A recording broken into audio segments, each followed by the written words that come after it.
बिस्मिल्लाहिर्रहमानिर्रहीम। प्यारे बच्चों, अस्सलामु अलैकुम।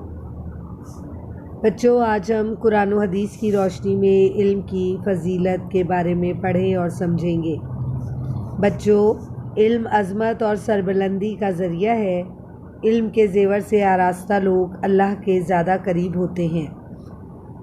बच्चों, कुरान ने इल्म रखने वाले और इल्म से महरूम अफराद में तफरीक की है। इस्लाम में आलिम और जाहिल बराबर नहीं, अगरचा इस्लाम में बहैसियत इंसान सब बराबर हैं, लेकिन आलिम को जाहिल पर फजीलत हासिल है। बच्चों, कुरान में इरशाद होता है कि क्या जानने वाले और ना जानने वाले बराबर हो सकते हैं? हरगिज़ नहीं।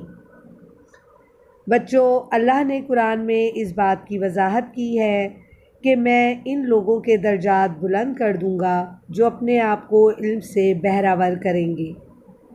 इल्म की वजह से इंसान के दर्जात इसलिए बुलंद होते हैं कि इल्म की बदौलत इंसान को मुआरफत इलाही हासिल होती है।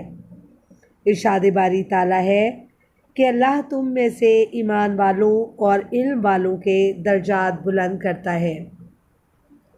बच्चों, कुरान में इल्म को खौफ इलाही की बुनियाद करार दिया गया है।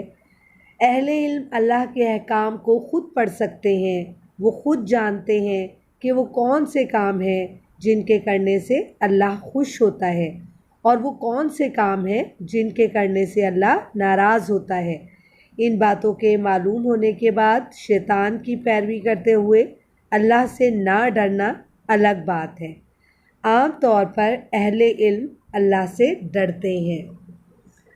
बच्चों, एक दफ़ा आप सल्लल्लाहु अलैहि वसल्लम मस्जिद में तशरीफ़ लाए। मस्जिद में दो मजलिसें हो रही थीं, एक ज़िक्र की और दूसरी इल्म की। आप सल्लल्लाहु अलैहि वसल्लम ने दोनों की तारीफ़ की और इल्म की मजलिस में जाकर बैठ गए और फरमाया कि ये पहली मजलिस से बेहतर है। बच्चों, एक मरतबा आप सल्लल्लाहु अलैहि वसल्लम ने फरमाया कि तुम जन्नत की फुलवारियों में से गुज़रो तो जी भर कर फ़ायदा उठाया करो। सहाबा ने पूछा कि जन्नत की फुलवारियाँ क्या हैं? आप सल्लल्लाहु अलैहि वसल्लम ने फरमाया, इल्म की मजालिस।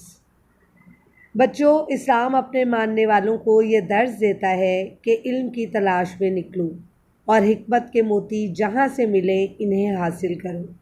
इल्म की फ़जीलत इस अमल से भी साबित होती है कि अल्लाह ताला ने हमेशा हुकूमत और सल्तनत से ऐसी कौम को नवाजा जिसे इल्म व अमल में बरतरी हासिल थी।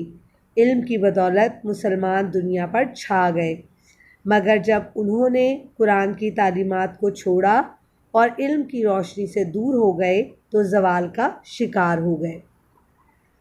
बच्चों, आप सल्लल्लाहु अलैहि वसल्लम रोज़ाना सुबह शाम जो दुआएं मांगा करते थे, इनमें से एक ये भी है, ऐ अल्लाह, मैं तुझसे नफ़ा देने वाले इल्म की दरख्वास्त करता हूँ। इसी तरह ये भी मसनून दुआ है कि अल्लाह, जो इल्म तूने हमें दिया है इसे हमारे लिए मुफीद बना और हमें ऐसा इल्म अता फरमा जो हमें नफ़ा पहुँचाए। बच्चों, इस लेक्चर के अख्ताम पर चंद सवालात आपको दिए जा रहे हैं जिसके जवाब आप अपनी कॉपी में तहरीर करेंगे। सवाल नंबर 1 कुछ यूँ है कि जन्नत की फुलवारियों से क्या मुराद है। सवाल नंबर 2, रसूल सल्लल्लाहु अलैहि वसल्लम की इल्म से मुतल्लिक दुआ का तर्जुमा लिखें। बच्चों, इसके साथ ही हमारे लेक्चर का अख्ताम होता है। अब आपसे इजाज़त चाहेंगे। अल्लाह हाफिज़।